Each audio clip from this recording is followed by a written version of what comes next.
Number 10, Charles Vane, the pirate who set his own harbor on fire, July 24th, 1718. The port of Nassau, Bahamas. For nearly a decade, this ragged harbor has been the closest thing to a pirate capital the world has ever known. No governor, no laws, no taxes, just a floating republic of cutthroats, runaways, escaped slaves, and mutineers, all living under a rough democracy of their own making. On this July afternoon, that republic is about to end. Woodes Rogers, the newly appointed governor of the Bahamas, has arrived with 7 Royal Navy warships and a piece of paper. The paper is the King's Act of Grace, a full royal pardon signed by George I himself. Every pirate in Nassau who accepts it walks free. Every pirate who refuses it hangs. It's the deal of a lifetime, and almost every pirate in the harbor takes it. Benjamin Hornigold takes it, Henry Jennings takes it. Even hardened raiders who've been robbing merchants for years line up to sign their names and become respectable citizens of the crown. Charles Vane does not. Almost nothing is known about Vane before the historical record picks him up in 1715, already operating as a pirate. No birthplace, no family, no early ship. What we do know is that by 1718, he was one of the most powerful men in the harbor. He commanded the port. He had his own fleet, and in April of that year alone, he'd captured 12 ships, treating their crews with a brutality that made his own quartermaster, Calico Jack Rackham, uncomfortable. When Rogers' warships blocked the harbor mouth, Vane did the mathematics every other pirate did.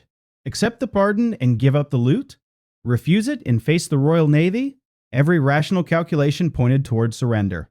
Vane calculated differently. He wrote Rogers a mocking letter offering to accept the pardon if he could keep everything he'd stolen. It was a diversion. While Rogers' officers puzzled over the terms, Vane had his men rig a captured French merchantman with pitch, gunpowder, and pine tar. At the darkest hour of the night, he set it ablaze and pushed it into the harbor.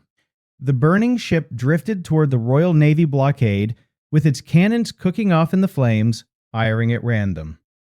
Rogers' warships scrambled to cut their anchor cables and haul out of the way. In the smoke and confusion, Vane's fast sloop, the Ranger, punched through the gap. As he passed the governor's flagship, Vane ordered his gunners to fire a defiant broadside. Then he vanished into open water. Rogers put a bounty on his head the next morning. Vane spent the next few months raiding aggressively along the American coast, capturing ship after ship, but his luck was running out. In November, he sailed north to meet Blackbeard at Ocracoke, hoping to convince the older pirate to help him retake Nassau by force. Blackbeard threw a week-long drunken party in the swamps of North Carolina and then politely declined. Vane returned to his crew increasingly desperate. Then came the mutiny. On November 23rd, 1718, Vane refused to engage a French warship that turned out to be far more heavily armed than expected. His crew, led by Rackham, accused him of cowardice. Under the pirate code, cowardice in battle was grounds for removal, and by vote, Rackham became captain of the Ranger. Vane was set adrift in a small sloop with a handful of loyalists. Within months, a hurricane wrecked his boat on an uninhabited island in the Bay of Honduras. He survived alone for weeks, drinking rainwater and eating shellfish until a passing English ship spotted him. Bad luck compounded bad luck. The ship's captain, Holford, recognized him instantly. Vane was clapped in irons, hauled to Jamaica, and hanged in Port Royal on March 29, 1721. His body was left dangling in chains at Gun Cay as a warning. He was the only Nassau captain who ever refused the king's pardon to the governor's face. He escaped the harbor behind a burning ship, and he died knowing the entire pirate republic he'd tried to defend had chosen a piece of paper over him. Number 9. The Barbarossa brothers, the red-bearded corsairs who turned piracy into a state navy. Their story begins on the Greek island of Lesbos in the 1470s in a modest household run by a former Ottoman cavalryman named Jakob and his Christian wife Catalina. They had 4 sons: Ishak, the eldest; Haruj, the second; Khizr, later called Hayreddin; and Ilyas, the youngest. All 4 boys took to the sea first as merchant traders, then as something considerably darker. In their teens, Arouge and Ilias were sailing back from a trading run when the Knights of St. John, the crusading order, based on Rhodes, attacked their ship. Ilias was killed in the fight. Arouge was captured and sold as a galley slave chained to an oar for 3 years rowing until his back was scarred and his ideology was set. He escaped, made his way back to sea, and swore vengeance on Christian shipping across the entire Mediterranean. That vengeance would eventually redraw the map of North Africa. By the early 1500s, Arouge and Khizr were operating out of Tunis with a small fleet of galleots, ambushing Christian merchantmen along the Italian and Spanish coasts. Their first major victory came in 1504 off the island of Elba, where they captured 2 papal galleys carrying goods for Pope Julius II. In 1505, they raided Calabria. In 1508, they raided Liguria. Arouge earned a nickname among Muslim refugees fleeing the Spanish Reconquista, Baba Arouge, Father Arouge, because he used his ships to evacuate Moriscos, Muslims, and Jews from Andalusia to the safety of North Africa. He rescued tens of thousands of people. He also killed a lot of Christians doing it. In 1516, the brothers pulled off the impossible. They captured the city of Algiers from Spain, drove out the local emir, and Arouge declared himself sultan. For 2 years, they ruled it as a private pirate kingdom. Then, in 1518, the Spanish struck back with an army. Arouge was besieged at Tlemcen, held out for 20 days against overwhelming odds, and was finally killed in the retreat along with his brother Ishak. The Spanish paraded Arouge's severed head on a pike from Oran back to Spain. Khizr, now the last brother standing, did something that changed the entire Mediterranean forever. He wrote to Sultan Selim I in Constantinople and offered Algiers to the Ottoman Empire in exchange for military support. Selim accepted, gave Khizr the honorary title Hayreddin, meaning goodness of the faith, and shipped him janissaries, cannon, and gold. Overnight, Khizr Barbarossa stopped being a pirate captain. He became an Ottoman governor with imperial backing. By 1533, Suleiman the Magnificent had promoted him to Caputin Pasha Grand Admiral of the entire Ottoman fleet. He commanded fleets of over 200 warships. He raided the coasts of Italy, Spain, and the Balearic Islands with impunity. In 1538, at the Battle of Preveza off the Greek coast, he crushed a combined Christian fleet drawn from Venice, Genoa, Spain, Portugal, Malta, and the Papal States, all led by the legendary Genoese Admiral Andrea Doria. The Christian coalition outnumbered him significantly. He beat them anyway, using galleys that could maneuver against the wind, while the sailing ships of Europe sat becalmed. That single victory gave the Ottomans control of the eastern Mediterranean for the next 33 years. Hayreddin retired to a palace on the Bosphorus and died peacefully in 1546 at the age of 67 or 68. Under Ottoman law, sailors passing his tomb were required to fire a cannon salute in his honor. The pirate had become an institution. The Corsairs of Algiers he founded would operate for another 300 years until France finally invaded North Africa in 1830. 2 red-bearded brothers from a small Greek island reshaped an empire turned freelance piracy into a permanent branch of Ottoman military power and made every Christian merchant in the Mediterranean tremble at the sight of a green flag on the horizon. Number 8. Kanhoji Angre. The Admiral the East India Company called a pirate because they couldn't beat him. August 1669. A boy is born in the village of Harnai on the Konkan coast of India in a family of Sankapal warriors who had served as small state guardians for generations. His birth name is Kanhoji. By the time he's 30, he will command hundreds of warships. By the time he dies, the British East India Company and the Portuguese Empire will have failed for over 2 decades to defeat him at sea. And they will label him, forever after, a pirate, because there is no other word in their language for a naval commander they cannot beat. The Maratha Empire in western India had understood one thing that the Mughal Emperor Aurangzeb had missed. Whoever controlled the western coast controlled the Indian trade. Kanhoji rose through the ranks of the tiny Maratha navy, at a young age was appointed governor of the coastal fortress of Suvarnadurg, and by 1698 was the effective naval commander of the entire Maratha coastline. His reasoning was straightforward. The Konkan coast belonged to the Maratha king. Any European vessel passing through it needed to pay a tax, called a jikat, and carry a Maratha permit called a dastak. Ships that paid were allowed to trade freely. Ships that refused had their cargoes seized. The British East India Company, which had been operating out of Bombay since 1687, refused to pay. Kanhoji started seizing their ships.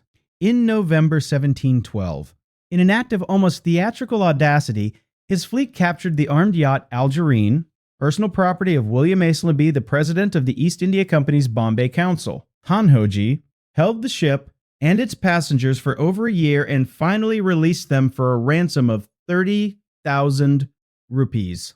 In 1713, Aislabie signed a humiliating treaty with him, agreeing to formally recognize Maratha sovereignty over the Konkan coast. In 1718, when the British violated the treaty, Kanhoji blockaded the port of Bombay itself and extracted a ransom of £8,750. Then, in 1720, the British sent a full naval expedition against his fortress at Vijaydurg. Their heavy shells burst against the granite walls without effect, their landing party was slaughtered, the squadron limped back to Bombay in disgrace. In November 1721, the British tried again in coalition with the Portuguese under Viceroy Francisco de Sampaio y Castro and General Robert Cowan. Kanhoji smashed the combined fleet. The Portuguese lost ships. The British lost credibility. His navy was not a small provincial force. At its peak, it commanded hundreds of vessels, employed Dutch commanders for its flagships, a Jamaican pirate as chief gunner, and a Portuguese defector from the very East India Company trying to bring him down. Kanhoji founded the port of Alibag, minted his own silver currency called the Alibagi Rupaya, and by treaty was the effective ruler of the entire Maharashtra coastline from Sawantwadi to Mumbai. He died in his own bed on July 4th, 1729, at the age of 59 in complete control of every one of his fortresses. Not a single one had ever fallen to European attack in his lifetime. His descendants continued to defy the British for another 27 years until his son Tulaji was finally defeated by a combined British Peshwa force in 1756. Historians today debate whether the label pirate was even accurate. Kanhoji was a commissioned admiral of the Maratha Empire. He was defending sovereign waters. He was collecting legitimate customs duties. But to the East India Company, whose entire commercial model depended on refusing to pay anyone anything, he was the greatest threat to British trade in the entire Indian Ocean. The British Navy of the 18th century, arguably the most powerful naval force in the world, spent 20 years trying to defeat him. They failed every time. He remains the only Indian naval commander in history to consistently beat the Royal Navy at sea. Number 7. Murat Reis the Younger, the corsair who crossed 1,000 miles of ocean to steal a village, June 20th, 1631. The village of Baltimore in County Cork on the southwest coast of Ireland. It's a fishing community of maybe 200 people. English planters and their Irish neighbors living in stone cottages behind a small pier. They fish, they dry pilchard, they mind their own business. They have never in their lives heard of Algiers.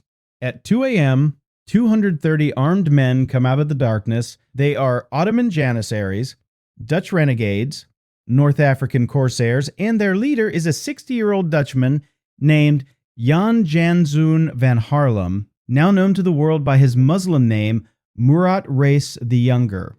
He was born in Haarlem around 1570. He started his career as a Dutch privateer during the 80 Years' War, raiding Spanish shipping under legal letters of marque. Sometime around 1618, he was captured by Barbary corsairs off the Canary Islands and hauled to Algiers as a slave. He converted to Islam. He learned the corsair trade from the inside. By 1622, he had ships of his own. By 1627, he had raided Iceland, sacking villages on the Vestmannaeyjar Islands and hauling away 400 Icelanders to be sold in the slave markets of Salé and Algiers. That same year, he captured Lundy Island in the Bristol Channel and used it as a corsair base for 5 years, sending raiding parties from British waters into the North Atlantic.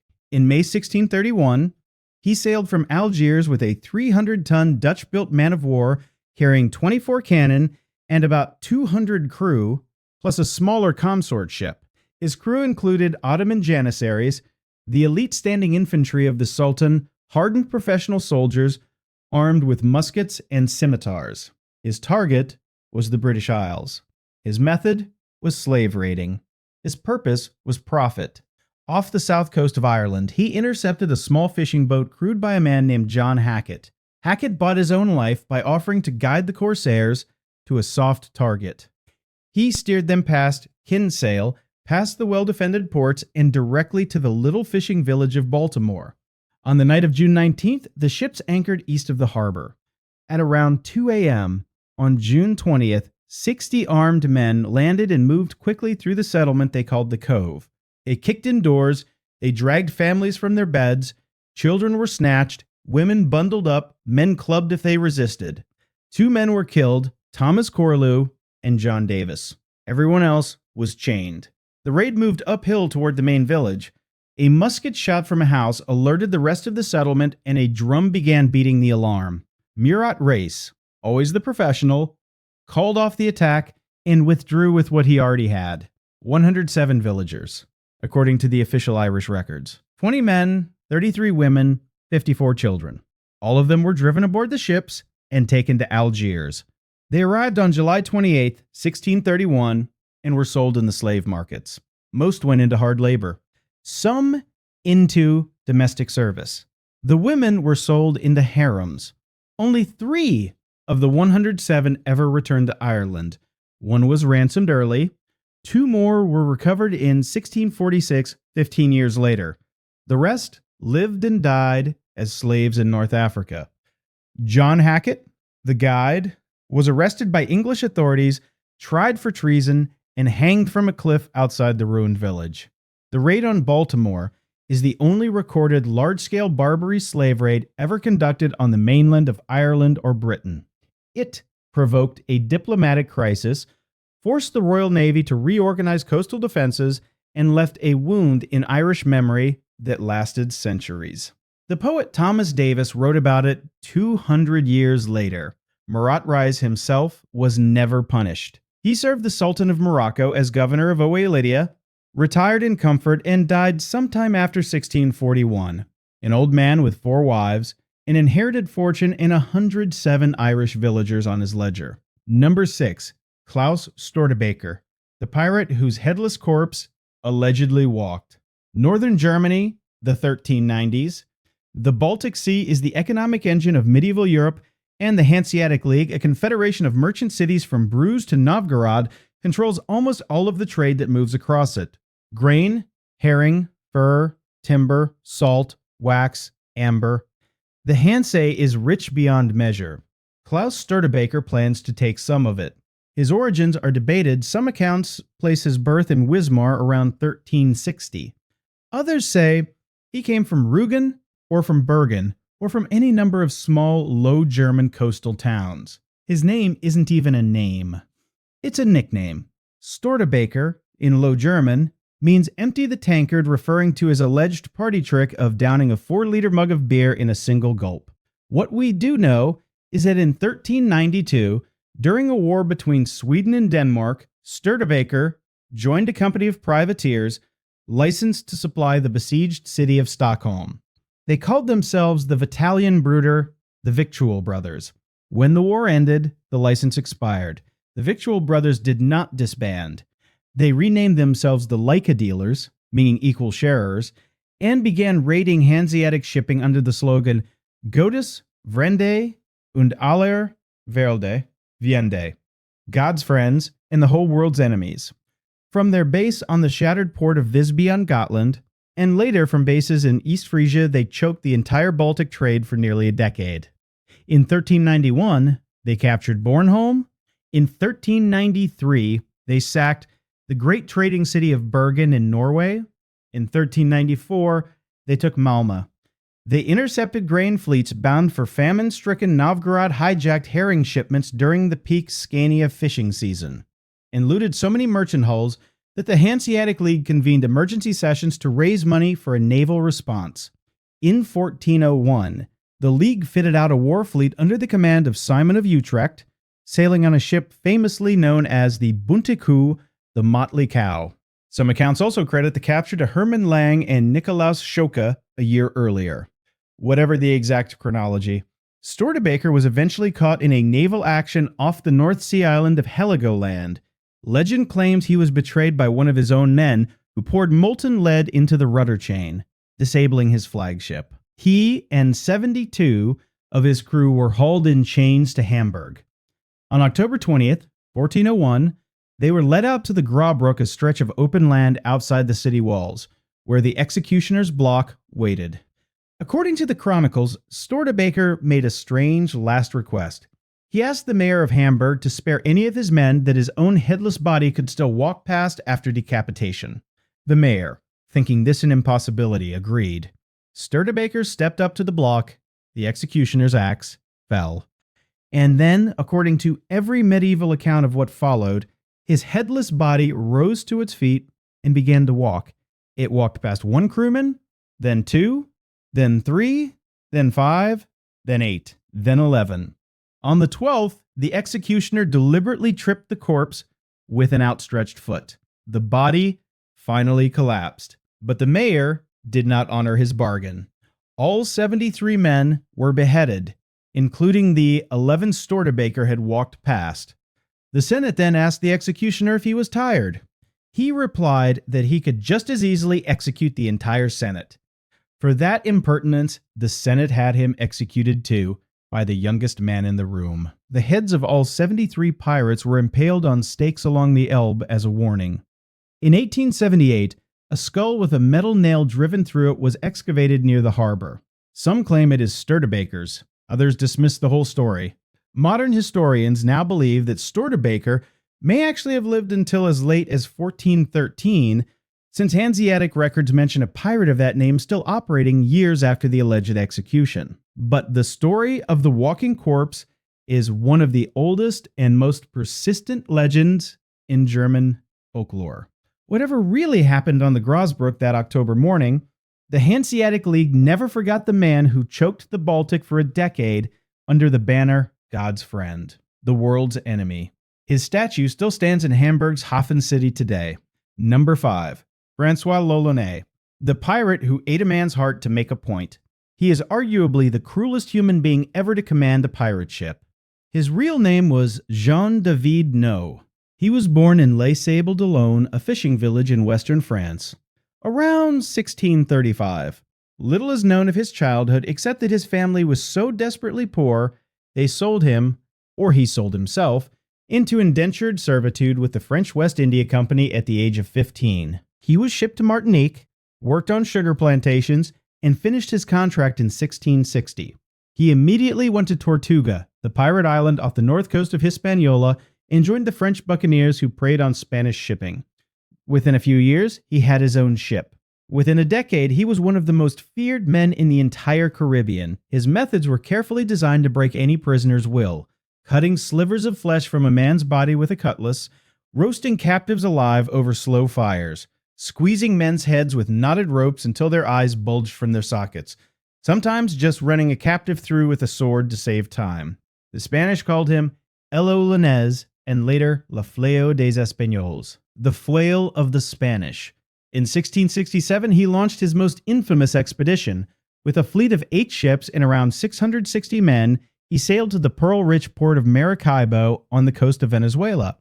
He took the city, sacked San Antonio de Gibraltar on the eastern shore of the lake, and personally supervised the torture of hundreds of civilians to extract the hiding places of their gold. Contemporary chronicler Alexandre Exquemelin, who sailed with Henry Morgan, wrote that when the citizens of Gibraltar refused to reveal where they had buried their valuables, l'Olonnais slaughtered the entire 500-man Spanish garrison. He returned to Tortuga with 260,000 pieces of eight, plundered slaves, jewels, and silks. He was now one of the wealthiest pirates in the New World. The following year, he launched a second campaign into Central America. It went badly. His fleet was ambushed off the coast of Honduras. His men were killed in bloody skirmishes. Trying to escape north through the jungle toward Nicaragua, L'Olonnais captured 2 Spaniards and demanded they reveal a route through the interior. When they refused, Esquemeling records what happened next in what is arguably the most horrifying passage in all pirate literature. L'Olonnais drew his cutlass, cut open the chest of one of the Spaniards, reached inside with his bare hands, tore out the still beating heart, and began to gnaw on it with his teeth like a starved wolf, all while telling the second man that this would be his fate too, unless he showed the pirates the correct road. The surviving Spaniard, understandably, guided them exactly where they wanted to go. But it made no difference. At San Pedro, L'Olonnais was repulsed. His men began to desert. His remaining ships ran aground on a sandbar off the coast of Darien in what is now Panama. Starving, and without a functional vessel, L'Olonnais and the last of his men marched inland to look for food. There they encountered the Guna people, an indigenous nation of the Darien Isthmus. The Guna had lived in the region for thousands of years. They had heard of L'Olonnais. They knew exactly who he was, what he had done, and what he was capable of.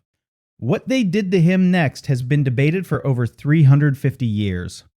According to Esquemeling, who received the account from one of the pirates, who somehow survived to bear witness, the Guna tore L'Olonnais apart while he was still alive, throwing his body limb by limb into a fire and scattering his ashes to the wind so that no trace or memory might remain of such an infamous, inhuman creature. Some accounts add that parts of him were also eaten.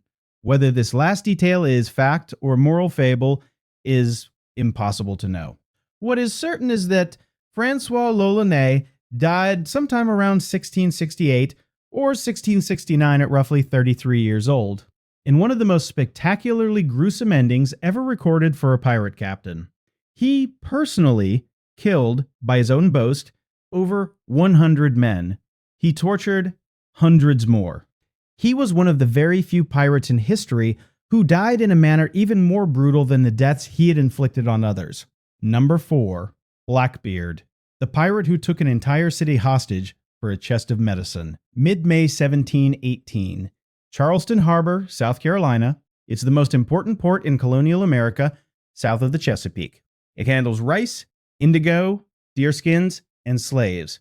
It has fortifications, a garrison, a governor, and on this May morning, Governor Robert Johnson looks out his window and sees sitting brazenly across the harbor mouth a 200-ton, 40-gun French frigate called Queen Anne's Revenge, accompanied by 3 sloops manned by around 400 pirates. He knows exactly who is aboard. Everyone in the colonies does. Edward Teach, sometimes recorded as Thatch or Thack, better known to history as Blackbeard, has arrived. Blackbeard's exact origins are unknown. He may have been born in Bristol, England around 1680. He was tall, broad-shouldered, and cultivated an appearance calculated to break enemy morale before a single shot was fired. His famous black beard was braided into pigtails tied with colored ribbons. Before battle, he would light slow-burning fuses beneath the brim of his hat, wreathing his face in smoke so that opponents believed they were fighting the devil himself. It worked. His flagship, Queen Anne's Revenge, had been captured off Martinique in November 1717. It had originally been a French slave ship called La Concorde. Blackbeard rebuilt it into one of the most heavily armed pirate vessels in the Atlantic, with 40 cannon and a crew of some 300 men. By early 1718, he was operating a small fleet in coalition with the gentleman pirate Stede Bonnet.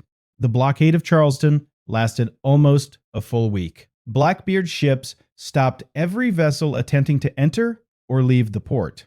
He captured 9 ships.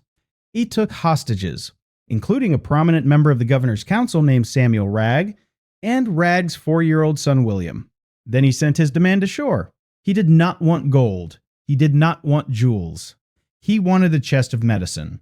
Historians still debate why. The likeliest explanation is that his crew was ravaged by disease, probably a combination of syphilis, dysentery, mosquito-borne fevers, and other ailments common to men who had spent months at sea in tropical waters. Whatever the exact cause, Blackbeard was uncompromising. If the medicine was not delivered by a certain deadline, he threatened to send the governor the heads of every hostage in a barrel burn every captured ship in the harbor, and possibly attack the town itself. The governor's council convened emergency sessions. Panic swept through Charleston. When Blackbeard's negotiators, dispatched ashore to collect the ransom, went missing, for 3 days later found in a drunken stupor in a tavern, Blackbeard came within hours of murdering the hostages. Finally, on the 7th day, Governor Johnson agreed. A 400-pound chest of medical supplies, worth around 400 pounds sterling, was delivered to the pirates. Blackbeard released the hostages, though not before stripping them of every valuable and article of clothing. Rag walked back to town, nearly naked. The blockade lifted, the Queen Anne's Revenge sailed north. Not a single citizen of Charleston had been killed. It was the most audacious act of piracy ever committed against a British colony, and it worked flawlessly. But Blackbeard's career had only 6 months left to run. In June, he deliberately ran the Queen Anne's Revenge aground on a sandbar at Beaufort Inlet, North Carolina, allegedly by accident, though many historians believe he did it on purpose to shed his crew and keep the loot. He accepted a royal pardon from Governor Charles Eden of North Carolina, settled briefly in the town of Bath, and continued pirating on the side.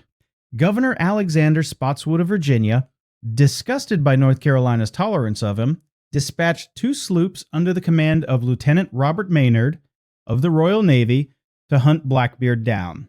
On November 22, 1718, they cornered him at Ocracoke Inlet. Blackbeard fought with pistols, cutlass, and boarding axe. Maynard's men reported afterward that it took 5 gunshot wounds and more than 20 sword cuts to finally kill him. His severed head was hung from the bowsprit of Maynard's sloop. His body was thrown overboard.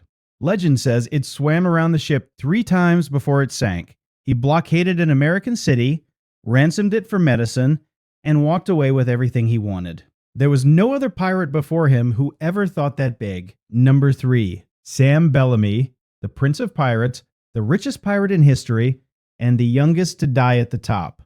He was probably born in Hiddley, Devonshire, in February 1689, the youngest of 6 children in a poor farming family. He went to sea young. By his mid-20s, he was in New England, working as a sailor, and had fallen in love with a Cape Cod girl named Maria Hallett. Her family disapproved. Bellamy resolved to make his fortune and come back rich enough to marry her. He never made it back. In 1715, a Spanish treasure fleet was destroyed by a hurricane off the coast of Florida, scattering gold, silver, and jewels across the shoals. Bellamy joined an unsuccessful salvage expedition. When the salvage went poorly, he turned pirate under the tutelage of Benjamin Hornigold, one of the founding fathers of the Nassau pirate community. Within months, Hornigold was voted out because he refused to attack English shipping. Bellamy was voted in. In 1 year of active raiding, from late 1716 to April 1717, Bellamy captured more than 50 ships. He was 27 years old. Contemporary accounts describe him as tall, athletic, and remarkably good-looking, with long black hair he tied back with a simple band instead of wearing the fashionable powdered wig of the era. His Cape Cod nickname, Black Sam, came from that hair. He was famously merciful to captives. He often released prisoners with their ships intact. He never tortured. He gave surrendered crews the option to join his company as equal shares in the loot. He is credited with one of the most quoted speeches in pirate history delivered to a captain named Beer, whose ship he had just plundered. Damn the ye, damn my soul, gentlemen. I am a free prince, and I have as much authority to make war on the whole world as he who has 100 sail of ships at sea and an army of 100,000 men in the field. Bellamy was a Democrat with cannons. He called his crew Robin Hood's men. He was worshipped by them. In February 1717, he captured his masterpiece.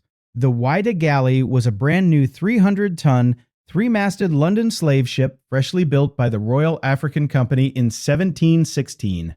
She was on the 3rd leg of the Atlantic Triangle trade, sailing home with a hold full of gold, ivory, indigo, sugar, and Jamaican rum.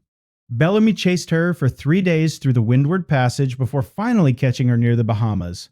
He captured her with a single cannon shot. In an act of characteristic generosity, he gave his old flagship, the Sultana, to the Whyda's captain Lawrence Prince and let him sail away unharmed. Bellamy upgraded the Whyda to 28 guns and pointed her north for Cape Cod. He was going home to Maria Hallett. He was 28 years old. He was carrying, according to modern Guinness World Records estimates, roughly $179 million in today's money, more treasure than any pirate in history had ever accumulated in a comparable time. He never made it home. Late in the afternoon of April 26, 1717, off the eastern shore of Cape Cod, a nor'easter closed in around the Whyda with impossible speed. The morning had been clear. By nightfall, gale force winds were tearing through her rigging and mountainous swells were tossing the heavily loaded ship like a splinter. At 15 minutes past midnight, the Whyda was driven onto sandbars in about 5 meters of water, roughly 150 meters from shore, near what is now Wellfleet, Massachusetts.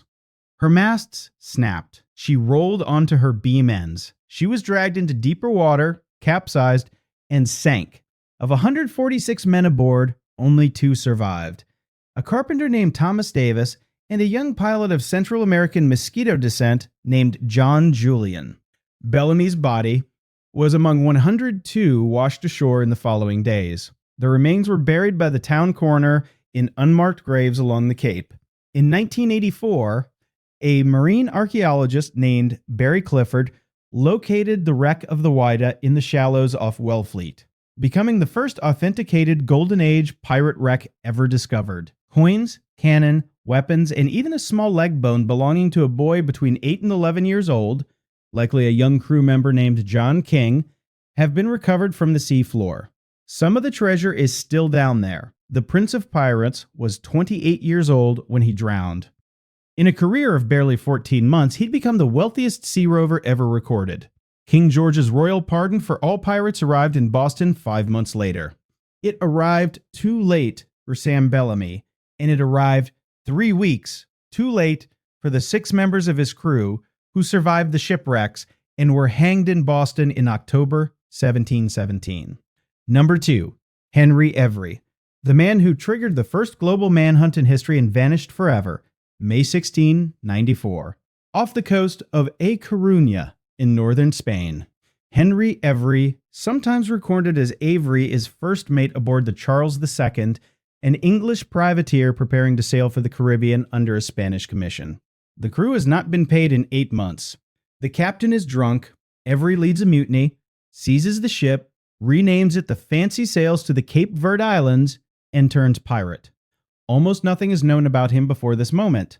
He was probably born in Devonshire around 1659. He had served in the Royal Navy. He was in his mid-30s when the mutiny began. Within 14 months, he would become the most wanted man on Earth. Every knew something most pirates did not. The richest prize in the world was not sailing under a European flag, it was sailing from India to Mecca.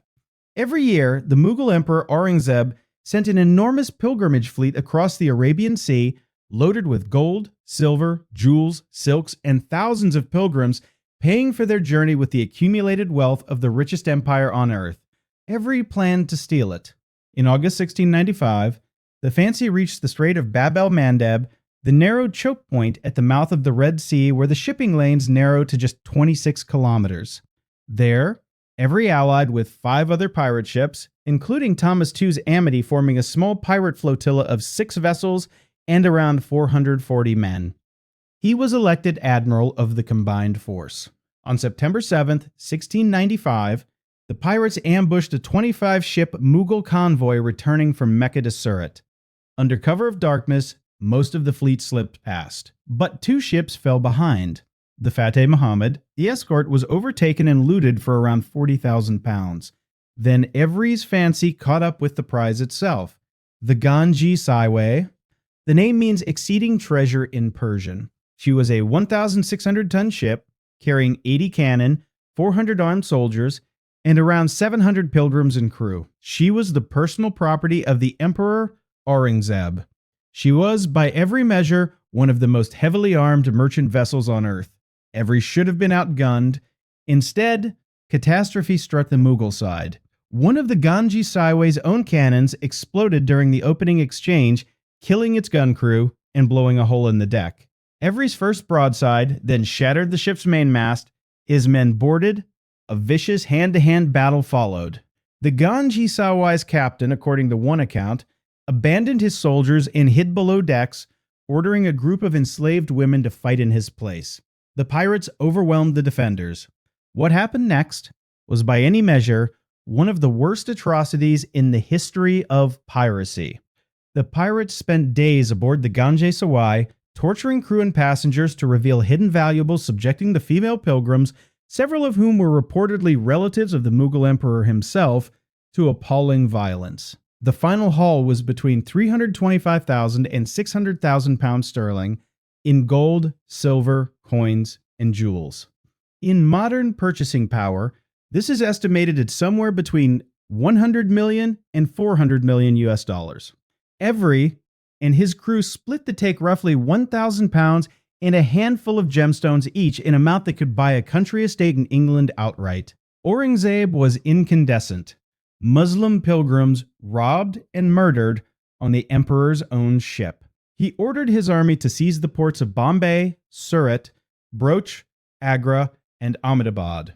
He closed English trade with India completely. He demanded Evry be caught and executed as the price of reopening the ports. The East India Company, facing existential ruin, put up a bounty and lobbied the English crown for help. King William III issued a proclamation declaring Evry hostis humani generis, the enemy of all mankind. The Privy Council coordinated a manhunt across the entire globe, from India to Ireland, from the West Indies to the American colonies. Historians now recognize this as the first documented global manhunt in recorded history. It failed. Evry sailed the Fancy across the Indian Ocean and to the Bahamas, where he bribed the corrupt governor of New Providence, Nicholas Trott, to look the other way. He sold the Fancy for a fraction of its value. He and his crew scattered. Some of his men were caught in Ireland, England, and America, and 6 were eventually hanged in London in 1696, though notably they were tried and convicted for a different, lesser piracy, since no direct witness to the Ganji Saiway raid had ever been secured. Henry Evry himself simply disappeared.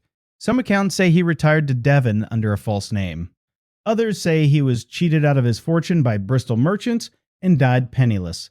Others still say he sailed to Madagascar and lived out his days as a minor pirate king. No one knows for certain. He was, and remains, the only man in history to trigger a coordinated global manhunt and successfully evade it for the rest of his life. He became a legend within his own lifetime. Plays were written about him. Ballads were sung. Daniel Defoe would later publish The King of Pirates, purporting to be his memoirs, and A General History of the Pirates would immortalize him as the founding folk hero of the Golden Age. Whatever happened to Henry Evry, he vanished into history a wealthier free man than any pirate before or since. Number 1, Bartholomew Roberts. Black Bart, 400 ships in 3 years. The pirate whose death ended the entire Golden Age. May 1682. Casnewit Bach, Pembrokeshire, Southwest Wales. A boy is born to a landowning farmer named George Roberts. His parents christen him John. He will change his name to Bartholomew as an adult, possibly to hide his true identity, possibly in tribute to the buccaneer Bartholomew Sharp. He goes to sea at 13. He is tall, deeply tanned, weathered, and remarkably intelligent. He can navigate, he can read charts, he can hold discipline over rough men. By 1719, at the age of 37, he is third mate aboard the slave ship Princess of London, carrying human cargo from West Africa to the Americas. He is, by all accounts, a serious and sober man who prefers tea to rum and reads scripture in his cabin. On June 6, 1719, at Anamabu, on the coast of what is now Ghana, the princess is captured by pirates. Their captain is a fellow Welshman, Howell Davis. Davis is impressed by Roberts' navigational skill. He forces Roberts to join the pirate crew. Roberts at first refuses. Then he agrees. He later famously said, in this account, that if he was going to be a pirate, he might as well be a good one. because in an honest service there is thin commons, low wages, and hard labor. In this plenty and satiety, pleasure and ease, liberty and power, and who would not balance creditor on this side when all the hazard that is run for it, at worst, is only a sour look or two at choking? No, a merry life and a short. One shall be my motto. 6 weeks later, Howell Davis was killed in an ambush on the Portuguese island of Principe. The crew held a vote for a new captain. To almost everyone's surprise, they elected Roberts, who had been a pirate for barely 6 weeks. He accepted.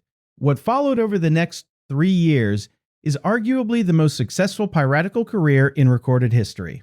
In September 1719, Roberts sacked the town of Principe in retaliation for Davis's death. Then he sailed for Brazil. In November 1719, in the Bay of Todos, Os Santos, off Salvador, he pulled off one of the most audacious raids in the Golden Age. He sailed straight into a convoy of 42 Portuguese merchant ships, boarded the richest vessel, the Sagrada Familia, and escaped with 40,000 gold moidores. It was a fortune large enough to retire the entire crew for life. He kept sailing. He captured a French sloop off Devil's Island, renamed her the Royal Fortune. He raided the Newfoundland fisheries in June 1720, sailing into Trepassey Harbour, with 60 men and capturing 22 anchored ships without firing a shot. He crossed to West Africa, then back to the Caribbean, then back to West Africa again.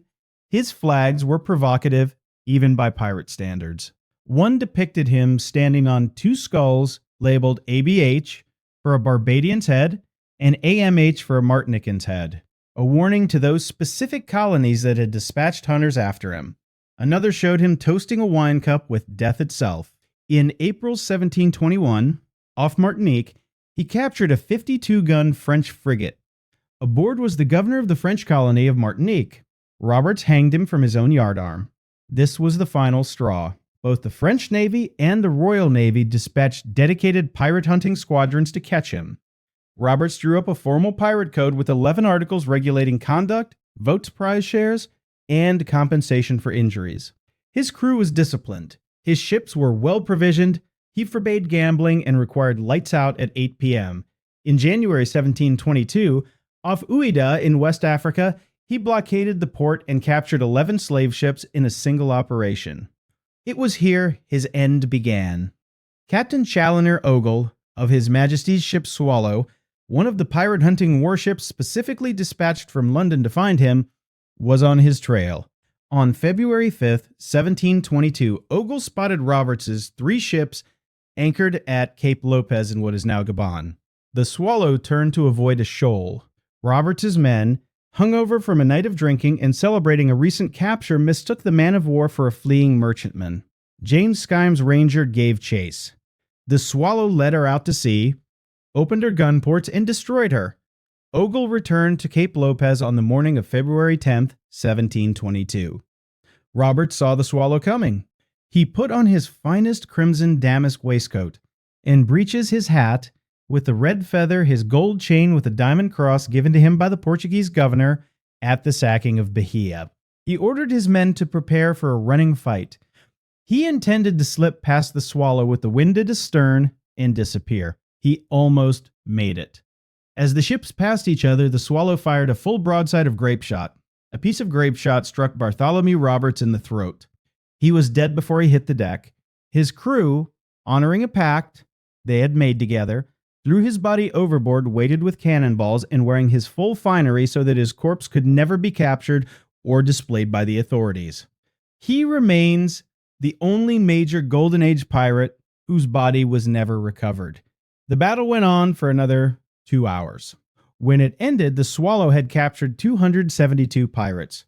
Of these, 52 were hanged at Cape Coast Castle in West Africa in the largest single mass execution for piracy in history. 20 more were sentenced to indentured labor in African gold mines, effectively a death sentence, given the disease conditions.